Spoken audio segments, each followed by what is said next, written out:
Lord be with you. A reading from the Holy Gospel according to Mark.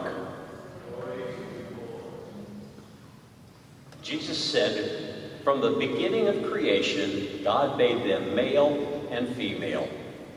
For this reason, a man shall leave his father and mother and be joined to his wife, and the two shall become one flesh. So they are no longer two, but one flesh. Therefore, what God has joined together, no human being must separate." The Gospel of the Lord. Praise to you, Lord Jesus Christ.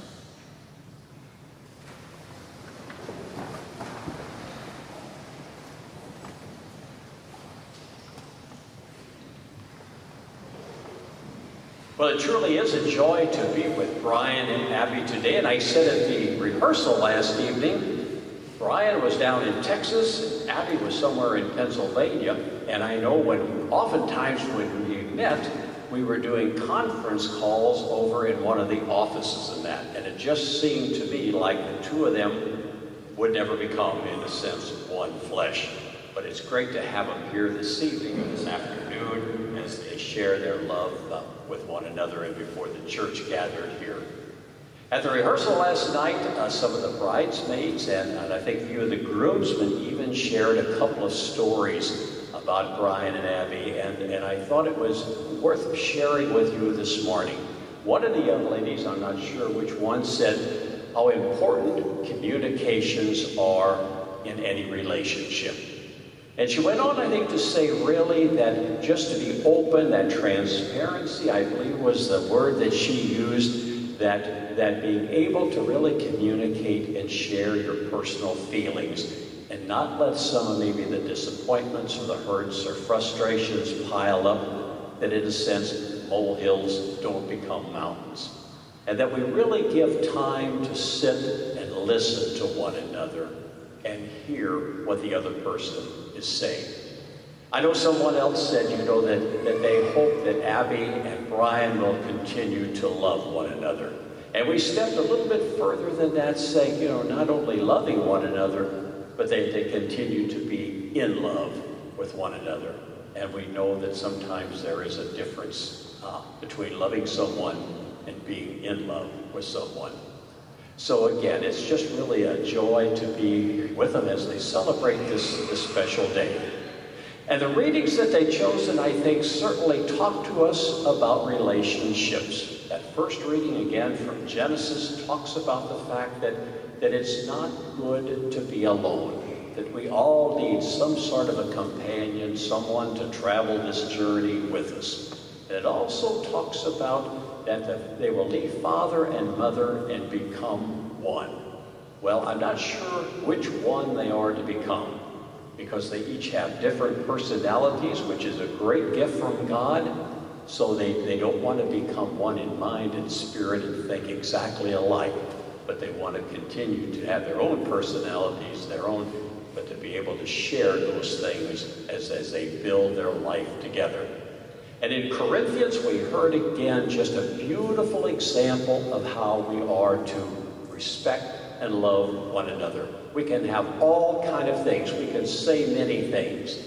But finally, Paul sums up and he says, but if we don't have love, then everything else is nothing. So that is really the challenge for all of us today, is to have the hope, to have the faith, but above all, put on love. But I think any of us who have been married, any of us who've been in relationships or are in relationships, know that sometimes these words are very beautiful. They're good to hear, they're good to repeat, but we also know that there are many challenges out in the world today that try to erode these promises that we make. There's the demands of job. There's the demands of other family and friends. There's many distractions in the world that seem to want to pull us apart. And it's hard, I think, in a sense, to keep what we have today alive for the rest of our lives. And it's something that we really need to work on daily. So what I've given for Brian and for Abby is what I call a parish survival kit. And I've given one, or will give one to each one of those. I just want to share with you what is in here. What's the first thing in here, Brian and Abby, is a rubber band. And it's a reminder that sometimes life really stretches us to the limit, but we never really break. Okay? A Band-Aid. And it's a Band-Aid that's a reminder that we're all called to be healers. Sometimes we hurt one another unintentionally. Sometimes we see hurts in the world. And we're all called to be healers to those who are encountering pain.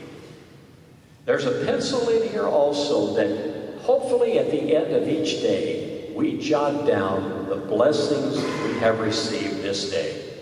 So many times I think we take things for granted.